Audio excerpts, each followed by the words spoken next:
తెలంగాణ కాంగ్రెస్ నేతలు కాసేపట్లో ఢిల్లీకి వెళ్లనున్నారు. శాసనసభ బీసీలకు 42% రిజర్వేషన్లపై చేసిన బిల్లులను రాష్ట్రపతి ఆమోదించాలని కోరుతూ హస్తిన వేదికగా గలమెత్తనున్నారు. ఈ నెల 6న సీఎం రేవంత్ రెడ్డి పీసీసీ అధ్యక్షుడు మహేష్ కుమార్ గౌడ్ నేతృత్వంలో ఢిల్లీలో చేపట్టే ధర్నాలో పాల్గొనేందుకు ప్రతి జిల్లా నుంచి 25 మందిని పంపాలని పార్టీ జిల్లా కమిటీలకు పీసీసీ ఆదేశించింది. జంతర్ మంతర్ వద్ద చేపట్టే ధర్నాలో పాల్గొనేందుకు తరలివచ్చే వారి కోసం ఏర్పాటు చేసిన ప్రత్యేక రైలు ఉదయం 9 గంటలకు చర్లపల్లి రైల్వే స్టేషన్ నుంచి ఢిల్లీకి బయలుదేరుతుంది. TPCC chief Mahesh Kumar Goud, AICC రాష్ట్ర వ్యవహారాల ఇన్ఛార్జ్ మీనాక్షి నటరాజన్ రైల్లో కార్యకర్తలతో కలిసి నాగ్పూర్ వరకు ప్రయాణించనున్నారు.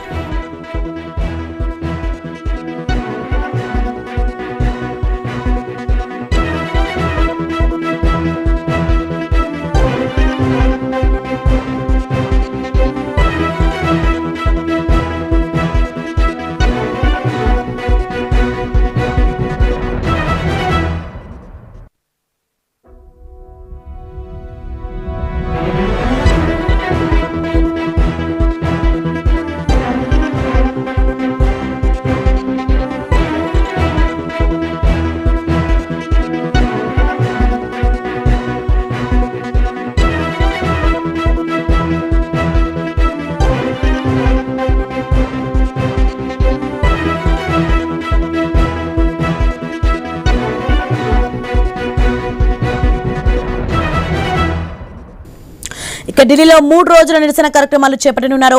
ఈ నెల 5న తెలంగాణలో బీసీ రిజర్వేషన్ పెంపుపై చర్చించాలని కోరుతూ పార్లమెంట్లో వాయిదా తీర్మానం కోసం పార్టీ ఎంపీలు పట్టుబడతారు.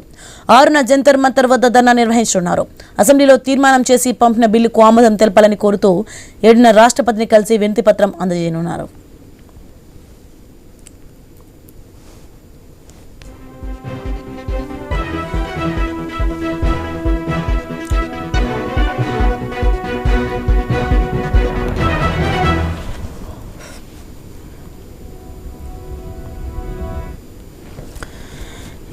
తెలంగాణ కాంగ్రెస్ నేతలు కాసేపట్లో ఢిల్లీకి వెళ్లనున్నారు. శాసనసభ బీసీలకు 42% రిజర్వేషన్లపై చేసిన బిల్లులను రాష్ట్రపతి ఆమోదించాలని కోరుతూ హస్తిన వేదికగా గలమెత్తనున్నారు.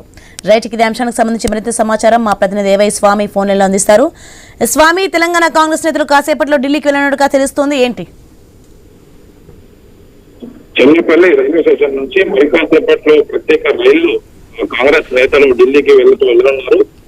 ఏఐసీసీ రాష్ట్ర వ్యవహారాల ఇన్ఛార్జ్ మీనాక్షి నటరాజన్, అదేవిధంగా టీసీసీ అధ్యక్షుడు బొమ్మ మహేష్ కుమార్ గౌడ్, ఒక్కొక్క నియోజకవర్గాల నుంచి 25 మంది కాంగ్రెస్ నేతలు ఢిల్లీ వెళ్లేలా ఇప్పటికే ప్లాన్ చేశారు. ప్రత్యేక రైళ్లు శంషాబాద్ చెర్లపల్లి రైల్వే స్టేషన్ నుంచి బయలుదేరే రైలు నాగ్పూర్ వరకు కూడా పార్టీ కార్యకర్తల నాయకులతో కలిసి మీనాక్షి నటరాజన్, మహేష్ కుమార్ గౌడ్ ఉన్నారు. ఆ తర్వాత వారు నాగ్పూర్ నుండి ప్రత్యేక విమానంలో ఢిల్లీకి వెళ్తారు.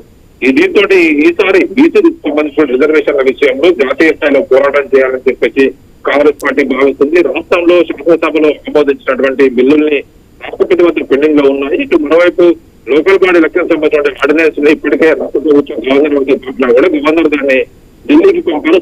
ఒకవైపు సలహా కోసం ఇవన్నీ కూడా పెండింగ్ లో ఉండడంతో కూడా సెప్టెంబర్ 30వ తేదీలోపు రాష్ట్రంలో లోకల్ బాడీ ఎలక్షన్స్ కంప్లీట్ చేయాలని చెప్పేసి రాష్ట్ర హైకోర్టు వైపు ఆదేశాలు ఇచ్చిన పరిస్థితుల్లో రాష్ట్ర ప్రభుత్వం వైపు బీసీ రిజర్వేషన్లు సాధారణ లక్ష్యంగా పోరాటం చేస్తుంది. కేంద్ర ప్రభుత్వం ఆ బిల్లుల్ని ఆమోదిస్తే దాని రాష్ట్రంలో దాన్ని అమలు చేయడానికి వీలుగా ఉంటుందని చెప్పేసి భావిస్తూ ఈ నెల 5, 6, 7 ఈ 3 రోజుల్లో ఢిల్లీలో వరుస కార్యక్రమాలు నిలబెట్టింది. 5వ తేదీన పార్లమెంట్ ఉభయ సభలు కాంగ్రెస్ పార్టీ ఎంపీలు, అటు ఇండియా కూటమి ఎంపీలు ఈ బీసీ రిజర్వేషన్ సంబంధించి ఉన్నటువంటి 50% సీలింగ్ను ఒకవైపు తొలగించాలి, కేంద్ర ప్రభుత్వం రాజ్యాంగ సవరణ చేయాలని చెప్పేసి ఉభయ సభల్లో ఒకవైపు చర్చకు పట్టుబట్టే కోసం ఇప్పటికే ఐదా తీర్మానం ఇవ్వాలని చెప్పేసి ప్లాన్ చేశారు. మరి దానికి తోడు 6వ తేదీన జంతర్ మంతర్ వద్ద ఒక ధర్నా కార్యక్రమాన్ని ఏర్పాటు చేస్తారు. ధర్నా కార్యక్రమంలో ముఖ్యమంత్రి రేవంత్ రెడ్డి, రాష్ట్ర మంత్రులు, ఎమ్మెల్యేలు, ఎంపీలు, ఎమ్మెల్సీలు అందరూ కూడా పెద్ద ఎత్తున కూడా పాల్గొనబోతున్నారు. బీసీ సంఘాల నేతలు కూడా రాష్ట్ర వ్యాప్తంగా ఆహ్వానించారు. కేంద్ర ప్రభుత్వం పైన ఒత్తిడి చేయడమే లక్ష్యంగా ఈ ధర్నా కార్యక్రమాన్ని అయితే ఏర్పాటు చేస్తున్నారు జంతర్ మంతర్ వద్ద. ఆ తర్వాత 7వ తేదీన రాష్ట్రపతి ద్రౌపది ముర్మును కలిసి ఒక వినతి పత్రాన్ని ఇవ్వనున్నారు. రాష్ట్రపతి వద్ద పెండింగ్ లో ఉన్నటువంటి ఈ బిల్లుల్ని త్వరగా ఆమోదించాలని చెప్పేసి రిక్వెస్ట్ చేస్తూ ఈ వినతి పత్రాలు అయితే ద్రౌపది ముర్ముకు అందజేయాలని మొత్తం 3 రోజుల పాటు కార్యక్రమాల్ని నిర్వహిస్తున్నారు. దీనికి సంబంధించినటువంటి ఇప్పటికీ ఏర్పాట్లను కాంగ్రెస్ పార్టీ పెద్ద ఎత్తున చేస్తుంది. ఢిల్లీలో పార్టీకి సంబంధించి ప్రతినిధులు ఆ ఏర్పాట్లను తలమూతనే ఉన్నారు. అయితే దీన్ని యావత్ అంతా కూడా ఈ ప్రోగ్రామ్ ని సక్సెస్ చేయడానికి కోసం ఇప్పటికే ప్లాన్ చేసుకొని చెన్నపల్లి నుంచి ప్రత్యేక ట్రైన్లు మరికాసేపట్లో ఇక్కడ నుంచి బయలుదేరి వెళ్ళిపోతున్నారు. Right, thank you Swamy.